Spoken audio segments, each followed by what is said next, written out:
Final question: do software engineers make money? It can go anywhere between 300 to 500K. 300 to 500. Yes, yeah. But if you're looking for starting positions, which is your new grad positions, which happens with the university team, in that case, you should start applying as soon as possible, which is like July end or August first week. But now everyone is Mm. applying with a referral, and it's really important to do something which everyone else is not doing. Okay, so you came and you applied and you got it. Yes, yeah. 9 out of 10 time people respond to your code emails. So I'm curious, what exactly do you send them? Also, like, how do you find those people? Thank you, Akriti, for doing this. Really means a lot. First of all, thank you for being kind and sharing the good news with me that you got the job in Google, which is awesome. I am excited for you. Hopefully, you will be soon in Sunnyvale, so I can come and meet you in person. Of course, of And course. and I know we're gonna do a separate video on the UC San Diego, which is also going to be exciting. Let's do a quick intro. Like, where are you from? Where are you right now? What do you do? And like, what have you been doing? And I completed my bachelor's from the IT Mesra, a college in Jharkhand in India.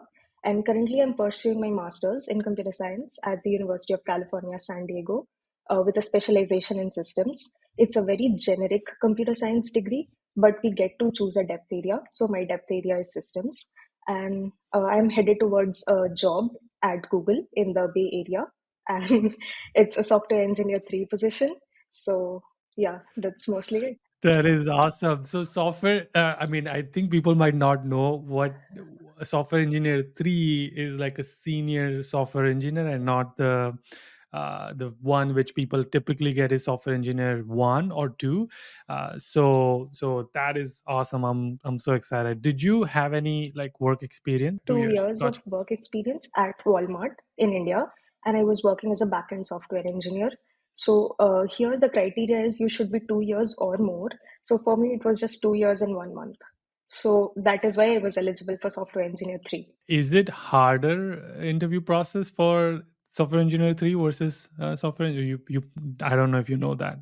Yeah, I mean, they grill you more because they try to see how clear your basics are.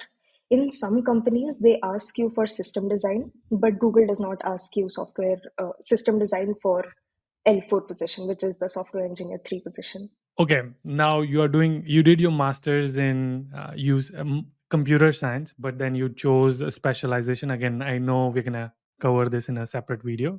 And you were doing your masters. At some point you're like, all right, I need to have an internship, I need to have a full-time job. When did you start looking for full-time job, and then what was your the first step, like, okay, this is when I'm gonna, like, this is what the first thing I'm gonna do? Okay, so this actually varies. Like for example, if I had 2 years of experience and I was targeting the higher positions, like not the entry level, but one level higher. So for that, you should ideally start 2 to 3 months before your graduation date. So like I am Hmm. graduating in December 2023, so I started looking early September because before that they won't consider you. So companies think of it this way: like even if you are hiring an industry professional, they'll give a notice period which will be like 30 days or 60 days, and then the interview process can take about 2 weeks to 4 weeks. So that way, 2 months to 2.5 months is an ideal period for them to hire you if you're graduating within that interval. But if you're looking for starting positions, which is your new grad positions, which happens with the university team, in that case, you should start applying as soon as possible, which is like July end or August first week maximum. Yeah, Yes, yeah, 100%. Yeah, I agree. Because I think Google, Facebook, all these big companies, they hire like August, September is like their peak time. And even like if they are hiring for summer internship, that is also again the same correct. window, like August to November for the next year's summer internship. Did you have any internship? Yeah, I interned at Salesforce as a software engineering intern. Now I'm intrigued by salesforce because I didn't know that you had that. So let's talk through how did you get the internship first, and then we'll talk about like full time. Okay. When did you start for internship? Because I know salesforce also does the same hiring cycle, which is August to November. But when did you apply, and when did you get the interview call? So August end or September first week, I was actively looking, and that is when I actually applied. and I applied with a referral. And I would like to say this, that when I was applying, which was in 2021 or 2022, because I was a Hmm. 2022 intake. So that time it was different because that time not a lot of people were applying with referrals. So basically, whoever was applying with a referral was at a higher position. But now everyone is Hmm. applying with a referral, and it's really important to do something which everyone else is not doing so that your resume stands out Hmm. or people actually notice you. So I applied with a referral and then I cleared the interviews and then I got in. But for someone who is applying now, I would recommend cold emailing and making somehow your profile visible to the recruiter. Because even if you apply with referrals, there are thousands of more candidates who may even be more qualified than you if you're a fresher. And in that case, your profile does not stand out and it's very difficult. So either try out different websites, like Venture Loop Agent is one which really helped me, because many of their postings are not available on LinkedIn, where everyone applies through to the common jobs on LinkedIn. So if the number of applicants are less, then the chances increase basically. So trying to mail startups or basically applying in places where not a lot of people would be applying would increase your Hmm. chances. You can yourself Hmm. be strategic, because today applying there might help, but somehow other people might also get to know that, oh, this is the website where I can apply to unique jobs, and they might also start applying. So you need to keep thinking that how can you increase your chances by applying in places where not a lot of competition is there. Because even if you have a Hmm. very great profile, with such huge number of applicants and so many experienced people applying for the same role as you, it's really difficult to get your profile visible. For especially for people who are coming in fall. So let's say they come in August and they are like, okay, I have plenty of time. They don't really have a plenty of time, because if they want summer internship, they need to apply like in August or September, because that's when the opening happens. Obviously, you can look sounds like you are a spring student, No, right? no, no. I You was a came in fall spring. student. I came in September. Hmm. So UCSD, the So you fall came. quarter starts in September. Okay, so you came and you applied and you got it. Yes. Yeah. That's awesome. Yeah. That is so cool. So obviously you had your resume and profile kind of worked on before coming to United Yes. States. Is Yeah. that correct? Yeah. Yeah. Okay, nice. Okay. Um, you said like you said you used referral for Salesforce, and Salesforce, was it software engineer role as well? Yes. Yeah. Got it. So, how did you one get the referral? Like, did you know someone, or did you find someone and then got the referral? Like, was it cold, cold, or was it lukewarm? It was cold, cold. But then again, companies have this two kind of referrals. That one is an active referral, where if the person knows you personally, they can write a personalized paragraph about you, which is more valuable. And second is a passive referral, where they just put in your resume and then no one really bothers much. but but I would recommend, like, this person from whom I took a referral, she did not know me. And then she was willing to write that personalized paragraph, which I sent to her itself. Like most of the people do that. Mm, And because it's a mm, tough market and everyone kind of knows how important it is, I've seen people more willing to help. Yeah. okay. So I mean, I know we're gonna probably all over the place now. So, how did you find this person? And then, like, how did you, what was your, because it sounds like you were telling me this off camera that you 9 out of 10 times people respond to your cold email. So I'm curious, what exactly do you send them? And also, like, how do you find those people? Okay, so like when I was applying for internships, I had one thing in mind, that that person should have done a master's from a US university and should be a 1 year or 2 years back pass out, because they will understand your situation better. And so they know Hmm. what the importance of a referral is and what the importance of getting an internship in a 1 year to 2 year program is. It's really important. Hmm. So they generally respond back, and maybe I get lucky when I get those responses. But if you personalize your content to, even if you're writing to the recruiter or if you're asking for a referral, if you personalize your content saying that this is what we have in common, or saying that I am really, these are my top skill sets, and I feel I'm a great match for this position, and I really need a referral or something like that, then the chances of getting a response is higher compared to, oh, I'm interested in this company, can you give me a referral? Got it. So personalizing, customizing it, and you doing the work versus making the referral person do the work for you. Yes. Yeah. Sounds like. So again, break this down in simple terms. You I'm assuming you found the person on LinkedIn. Yes. You go on LinkedIn, you hit search, you filter it on people. You're like, okay, I want to see Salesforce people. So did you like filter it on Salesforce Yeah. necessarily? Yes. Yeah. Yes. Yeah. Oh, okay. Yeah. So that sounds like you had a list of target companies, and then you started like finding the people from that target companies. Then you're like, okay, this person looks like she has 2 3 years of experience. You'll understand my situation. Now I'm going to reach out to them.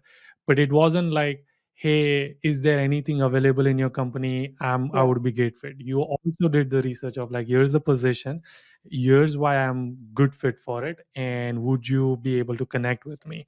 And then you like, I think that's kind of the path you took, Yes. and that got you the most result. Yeah, correct. And like, yeah, I Mhm. would also recommend that when you get some updates, right? Like, suppose you get an interview call back, then keep updating the person because it really feels good. And then seeing you succeed, they feel happy and then they are willing to help you more. Yeah, you came to United States, you started applying, you reached out to someone at Salesforce, they referred you, and then you got the internship. I'm assuming it was a great experience. I was in Salesforce office recently, so I did the whole tour of. Were you in the San Francisco office? Yes. Nice. It's super cool. Did you like it? Yeah, I loved it. The view from the top floor is like just the best Yeah. thing. So you enjoyed the software engineering internship. You came back. Now you started applying for Google. I mean, you applied for full time positions, and then you were looking for senior positions because you're like, I'm eligible. So I want to break this apart. Even two things. Like I know we talked heavily on first part, like job search, but can we talk about like for your clouds and system, like what I feel like you have this mindset confidence built in you. At least that's what I see. Like you, because not many people would apply to senior position. Even right now, if I were to go and apply for like senior product manager, I'm like gonna look at the description and I'll be scared. Like, oh, I don't think I know this positions.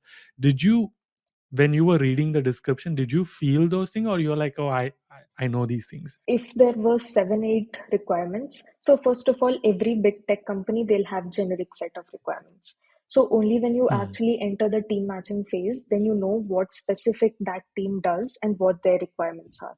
So Hmm. that way, when I read the job description, it was very generic, and they required some Golang experience, some Kubernetes experience. That's it. But when I actually entered the team matching phase, they told me that we require CRD experience and controllers development experience and all that stuff. So when you read the job description, even if you have 3 out of 5 matching stuff, and you, so basically the number of years matters. Like for example, in companies like Amazon and even Meta, I guess they ask you to to tick the checkbox, and if you don't have that, they auto reject you. So Hmm. applying there will not help you, but actually applying in companies which don't have those checkboxes, then you can give it a shot. Because like 2 years or 1 year and 10 months should be okay. I mean, should be manageable as Hmm. long as you can crack the interviews and you can convince the hiring manager that you are a good fit. Cool. So it's so interesting because I would think most people are more interested in software engineering route because it's more safe and convenient than the clouds and systems. So that is interesting that you explored and then you liked it and you kept going because you were like, okay, this is fun. This is, I wouldn't choose controllers because it's like so scary and so it's like, oh, so much so much to remember. But that's awesome. What are some of the roles you think if people were to choose computer science and they were to go to network and cloud? One, do you agree with me that there are a lot of jobs and demand going to be in the future? Yes, I would say, but I would still recommend, like, for example, for me, it's a software engineer role. My job, like what I do, will be more on the cloud side and writing controller side. And if I want to actually go in a more niche, like only controllers kind of job, then that will help me. But because I'll be writing APIs also, which more or less every software engineer would do. So if I want to transition to a software engineer role, that will also help me. So why I'm saying this is, if you can actually, when you're applying for a full-time job, if you can actually use a niche area like either security or networking and get a generic title like a software engineer title, then it will really help you. And even like, Mm, just to talk in layman terms, right, the demand for Java is a lot. So if you have 2 years of Java experience, use that instead of just applying for jobs where they say programming experience required or preferred programming languages, Java, Golang, C++, etc. So if you have a niche area, getting a call back for that niche area is higher compared to applying to generic positions. So that was exactly mm. what I also did. So although I'll be working very heavily on the systems side, the job search strategy was to get a software engineer role. So the demand is there, and then the follow up was going to be like, what are some of the skills required for what you are doing? So my skill set is Kubernetes, Golang, CRDs, which are your customer resource definition, and cloud technologies, and yeah, mostly that's it. And all What is cloud technologies? Is it like Azure, AWS, they, Google Cloud? yeah, Google Cloud, because Google uses their own internal cloud. Of course, why would they use Amazon? But yeah, we use GCP as well, so we are your customers. Cool, But cool. I believe there are three main things which are like in a way required for to get a job. One is your resume, one is your LinkedIn or like your profile and the portfolio. And there are two main ways to get it. One is online app like application, and then referrals. So I know you went heavy on referral side. Now talking about job search, I feel like there are two main ways, and there are probably only two ways. One is just purely cold applications or online applications, and then second one is the referral, like someone helps you get into the company. I heavily rely on referrals, and I know you have also used that path. But before we get to that path, let's talk about the online application. For online application, I feel like there's three main things needed. One is resume, LinkedIn, and your profile or your portfolio. So let's start with your resume. Yeah, sure. So like there are some applicant tracking systems which give you some scores. Like for example, resume worded. So just try to make sure that your score is above 90 or 95. But I think going above 95 is very difficult, and their recommendations are not that great because they ask you to have a number in almost every line of your resume, which is fine because most companies are using the ATS today to actually filter out your resume. But yeah, I mean, if you think logically that adding a number in this line is not possible, then it's okay. I mean, getting a score of 90, 92 should be fine, and you can expect to get filtered out. But again, then getting, even after you filter out the ATS, getting a callback is very difficult because like almost thousands of candidates are using the same ATS systems and they also have a very high score. So yeah, so for online tracking system, that score helps. It sounds like you look at the job description. One, like get a generic score, get your resume together, format it, and all of that. So first step is there. Second step is, now that you have resume in some good spot, now when you're applying, look at the job description. Would you, I would recommend, but I want to see, would you recommend people to custom tailor it to the job they're applying, or they should they just use generic one? I mean, if it's your dream company, you should. But if we see practically, like every person applies to 500, 600 applications, and you do not have so much of time to personalize it to every single job that you're applying to.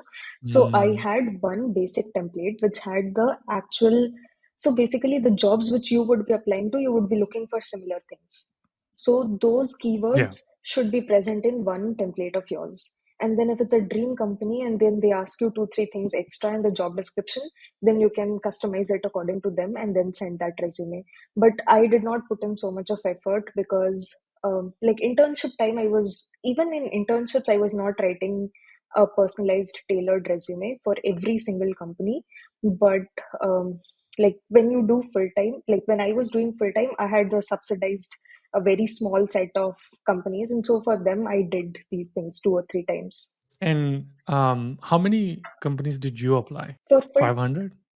During internships, yes, I would say.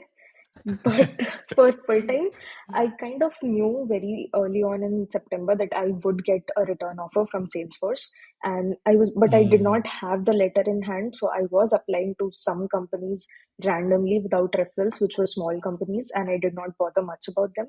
But for big companies, I was putting in the effort, and I would say I would have applied to like 15 big companies because I was sure. Just 15. Yeah, Okay. because I was sure that I would get a return offer, and like 30-35 small companies.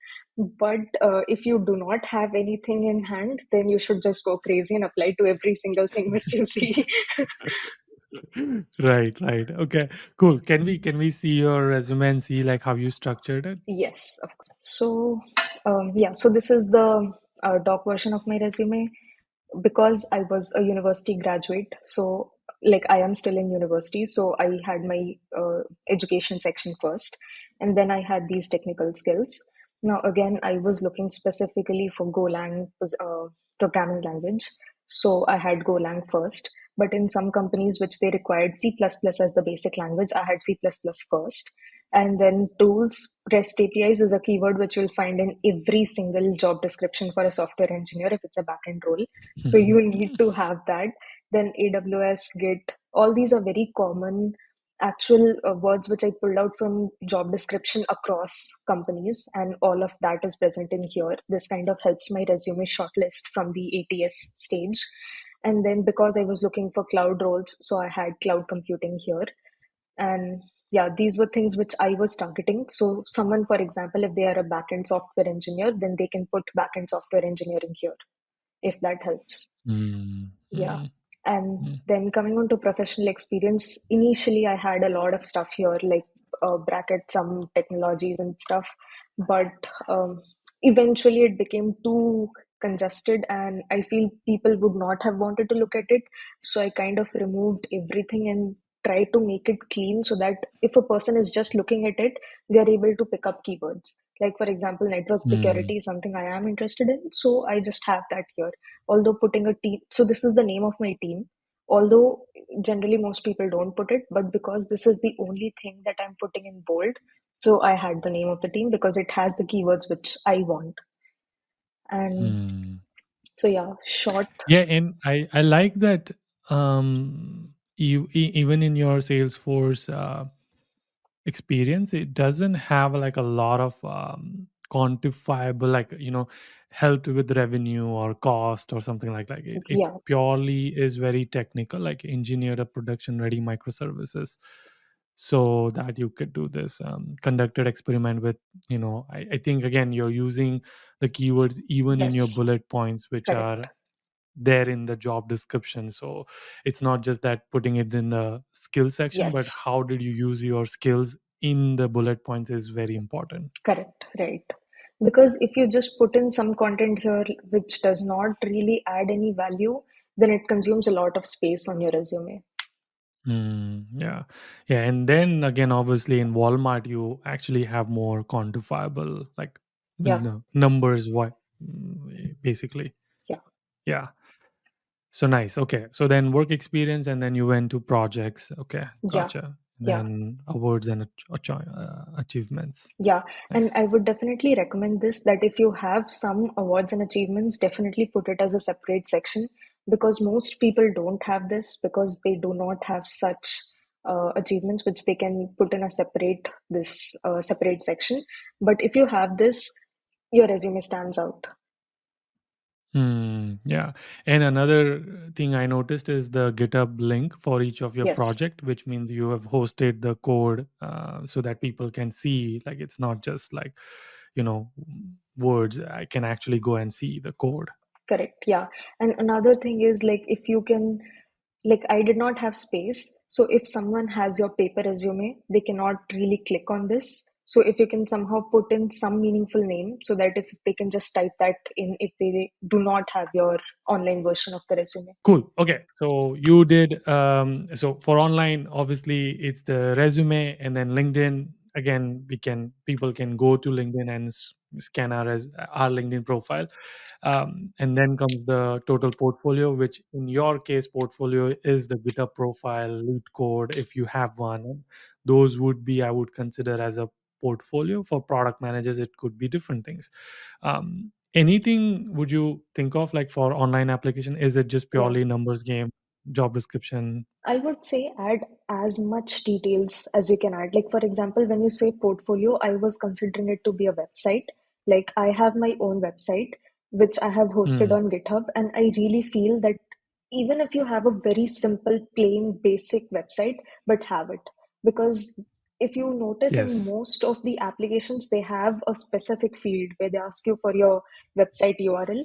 Initially, I did not have it, but then I attended counseling this multiple places where the actual recruiters come and they give you suggestions and tips. So they have recommended it thousands of times that you should have a website URL, because it's easier for the recruiter to glance, and it's also easier, and it kind of tells them that you are an enthusiastic person, and it's a simple web development project. They can just see, like, there are multiple ways of hosting. You can just use a Notion page and host it, but still having that shows them that you have something with some experience with web development. So obviously have that. And another thing is, have your LinkedIn profile up to date always, because when I was applying, I saw multiple times that the recruiters used to come to my profile and see. So as much content you can fit in your LinkedIn, it's the best. And if you can actually be active, like keep posting of what you achieve. Now let's talk about referral side, which is where your strong suit is. I'm assuming most of your interview you got was through referral. Yes. And I would also say career fairs help a lot, because, again, Hmm. as I said in the beginning, that you need to reduce your competition space. So if you're going to a career fair, then it's obvious that they are coming specific to your university, and they have the head count. Like, for example, 20 students from UCSD, we are for sure hiring. So even if you're not that great in, if you don't perform great in the interviews and all that stuff, but they feel they have confidence in you, then you have a chance there. Because it's easy to get a call back here. It's obvious that if you perform well Hmm. in the career fair, or if you talk well and if they're impressed, they will give you a call back. Yes, and it is such an underutilized Yeah, resource on yeah, campus because people, I think for some reason, stigma is, and people have made it a myth that nothing happens in career fair. No one gets a call. It's, and I've said this many times that I personally have gotten my job through career fair, and I feel like people just assume that they are not there to hire. In this might come as a surprise, these companies who come to career fair, they actually have to pay university to put a table on the career fair. Because I was oh, part of the event as my on campus job, so they have to, like, in at least in ours, like, roughly 500 to 1500. And even the more higher they pay, they get to choose where they want to be in the career fair. So again, from think about from companies perspective, they, why would they just come and spend money just to, like, be there? Like, they are there for a specific reason. Yes, some seniors didn't get it, that doesn't mean you will not get it. You like, and I think what you mentioned is so important, that you are cutting out so much competition, because now it's only specific to UC San Diego, and no other universities is applying to that. Maybe some people might sneak in, but at least it's very specific to your university. So out of 100,000 people, now there's only 500 people who are right. going to that, so you have much better chances or probability. So Yeah, yeah, I agree. And again, prepare for career fair as well. Don't just go blindly. yeah, Have the list ready, that these are the companies I'm going to go to, these are the things I'm going to talk to, here's my elevator pitch, and then so on. yeah. Would you agree? Yes, definitely. Because, like, when they come, they either give you a job description, or you can just start with the first two lines which comes up when you write the name of the company on Google, and see what you have which can completely align with that. And just try to start a Mm. conversation, because when you start a conversation, the recruiter will also say something. And whatever they say, just be smart enough to pick one or two words which align with your profile from what they say, and show them that, dude, this is what you need, and here is what I have, which should be a perfect alignment. Yes, yes. Did you get any interview calls from Career Fair? Yes, I got. So I got Arista Mm. Networks with, and it was just based. I don't have a very strong networking background, but that callback was just based on one single course and whatever I had learned from that course, which actually converted into Mm. a interview. Okay, so now I know one of the things you said is cold emailing. So there's cold messaging on LinkedIn, and then there's cold emailing. Yes. Did you do both, or did you do one or the other? I mean, obviously you did the cold messaging on LinkedIn, which worked for you. Did Yeah. you also do the cold emailing? When I was trying for full-time jobs, I did, because then I knew Mm. that I have less time because I started only in September and I was graduating in December.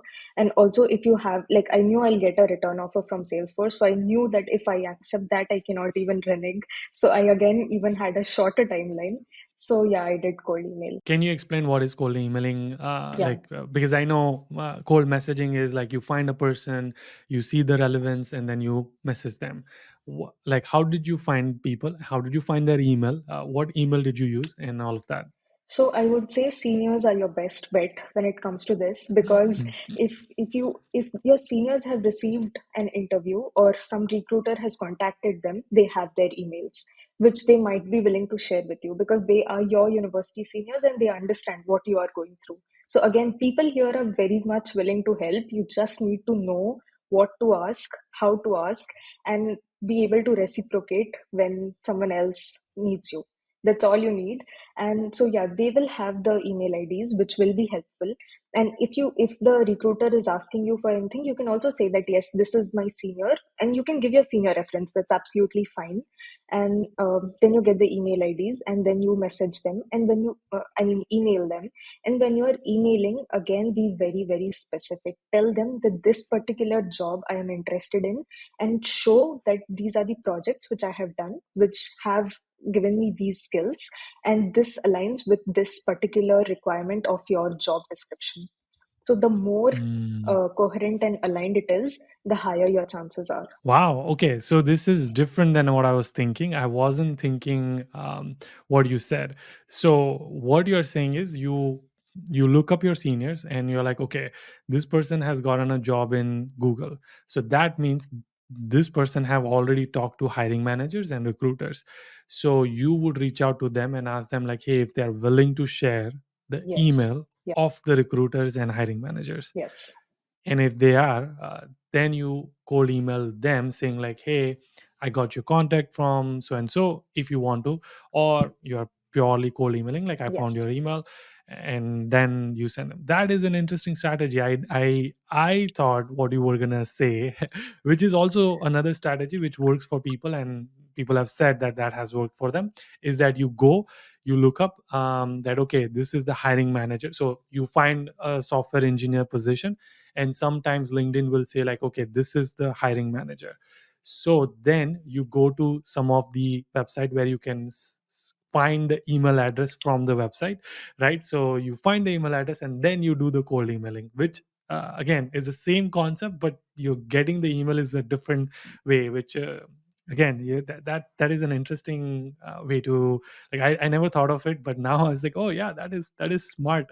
I just feel like if people are willing to share, like, I don't know if I would be willing to share recruiters. So I would have probably have to ask them like, hey, can I share your email with my friend, or I don't know. Yeah, that So is because you have already entered into industry, right? Like I am talking about my specific senior who would have graduated like 6 months back, and they would have been applying for interviews, and they would, like, you got selected and you are in the first round or something. Those kind of conversations happen with the recruiter email ID, right? So those mm, email IDs, I think people are willing to share those. At least I have seen yeah, that yeah, happening. yeah, Yeah. right. Yeah, yeah. It just depends on how you cold email the recruiter. So that way, the person who sent it is not like, shown in a Yeah. bad light. Like, hey, Correct. that's my personal identity. Why did you reveal it? Kind of thing, right? Yes. So, Yeah. yeah. Yep, here you go. So this is a message which I had mail, in fact, a mail with, Wow. Okay. yeah, So, it mm, is big enough, but even if you just read the first line, you'll understand. So basically, I kind of assume that if I send this big of an email, the recruiter will not read full of it and might only be interested in the first lines of it. So in the first line, I have the Mhm. most important content where I'm saying that I'm currently a MScs Smart. student. And in my most recent role, I was a software engineering intern, which means they know that I had an Mm. internship. And then I am telling that what I am interested in and what my attitude is and all that stuff. And then what I am interested, like which specific roles I'm targeting. That's it. And then if they Okay. like the first sentences, they can come and deep dive into what other things I have or what specific skill set I have. So, like when I was in the team matching phase, I had a very short timeline, and that's why I had a more specific cold email for managers where I specified a lot of technicalities like um, I was looking for performance sensitive and impactful projects, and I'm pursuing master's in computer science. My specialization is this, and then all the big terms like REST APIs, distributed systems, and going into more depth because the technical manager or the hiring manager will understand what the team works in actually and what the specific skill set requirement is.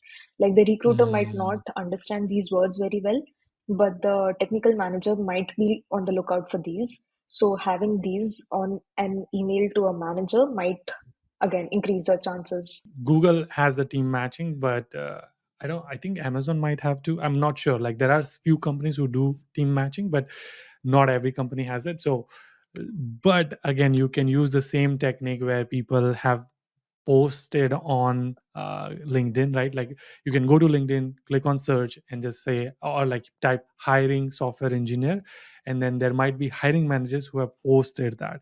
Now you can get their email by using the technique I said, and then email them the same thing, which again will get the higher investment in terms of your time and effort. Yes, definitely yes. Cold email is your way to go, cold messaging is your way to go. You ask them straightforward, you do a lot of the front end work, and then hopefully some of them will respond.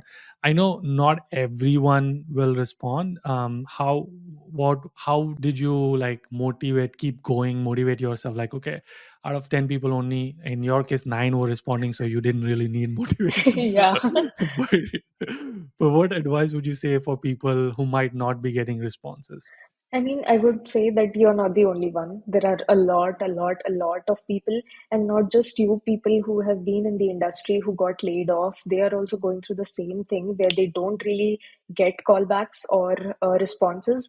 But it's fine. Someday you will get the eye of the recruiter, and then things will completely change. So you really need to keep trying for that one single opportunity which you need, and yeah, you will be okay. Just keep going.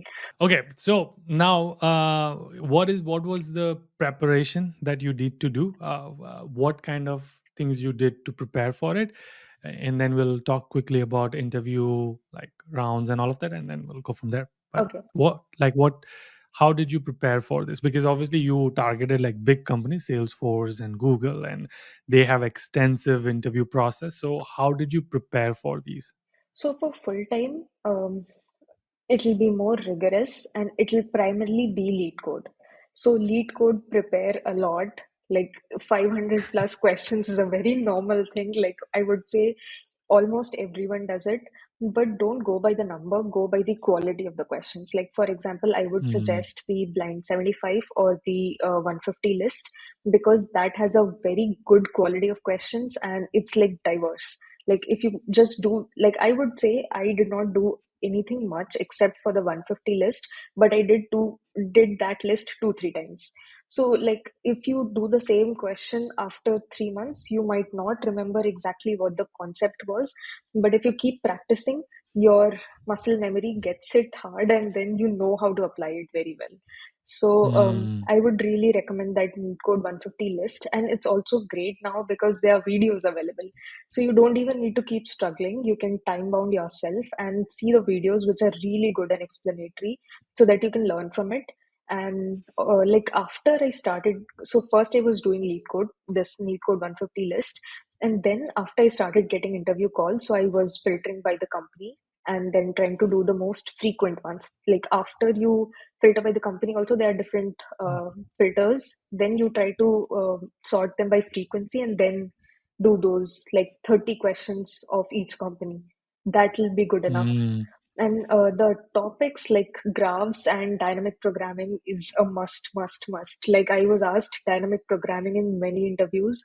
I know it's a very hard topic. People are really scared about it, but like you can do it with practice. Nothing is that difficult which cannot be achieved with practice. I would say try to build your profile and like try to explore a lot, because you ultimately don't want to be in a place where you don't like working. So try to explore what is the area you want to work in, live for it, work hard, work a lot hard to build a profile so that you can get what you want. And you gotta keep hustling. Love it, nice. I love it. Yeah, and it was all worth it for you, I'm assuming. Yes. Now Yeah. you feel like, yes, this my hard work of 2 years, coming to in United States, it was all worth it. Yes, Would you definitely. agree? Yes. Yes. Yeah. Yes. Yeah.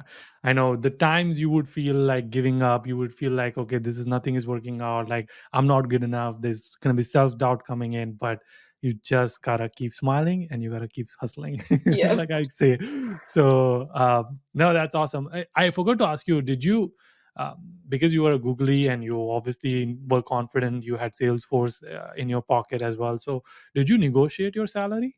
I did, but my problem was I had a very small time window because I had to either accept or reject Salesforce before, like, I got an offer from Google. I mean, basically, the Hmm. timeline was closed, so I did not negotiate a lot. My recruiter just asked me what your salary expectation is, and then he was trying, and I quoted very reasonable values because I had done my market research. Like, when I say very reasonable, it was not lower. But I knew that if I ask for this, they are going to give me, at least consider giving me that, because I had done a lot of research on levels.fyi. So I quoted my values, and then they tried, like, in one round, like my recruiter came back only once, but then because the timeline was very short, so they, on their end also, they worked a lot and they tried to match as much as they could to my expectations, and then it was pretty close, and so I was okay with it. So Yeah, I'm gonna recommend everyone, please don't accept what they give you. This is the yes. mistakes I've done. They always have a room to increase at least 5,000, 10,000, 15,000, depending on the company. And in Akriti's case, it's probably 100,000, 200,000. So just kidding. but but but like, just don't accept whatever your recruiter says. You always want to have at least 20, 30,000 more. They will, it's not that they're gonna say no, they're gonna just come back and say like, hey, we can only do this much, and then it's up to you to accept it or not. But don't accept just as is what I was gonna say. But yeah, this is I'm glad you did negotiate. And you're like, I negotiated, I didn't have much time, so I did negotiate only 300, 500 तो कितना लूटोगे आप? But But yeah, no, this is awesome. I'm so glad we did this. Again, thank you, Akriti. I can't wait to do UC San Diego experience, because I think it's going to be fun to know that part of your story, and enjoy your India trip. And once you come back, we'll film another one. But again, thank you so much. Until our next one. keep smiling, keep hustling.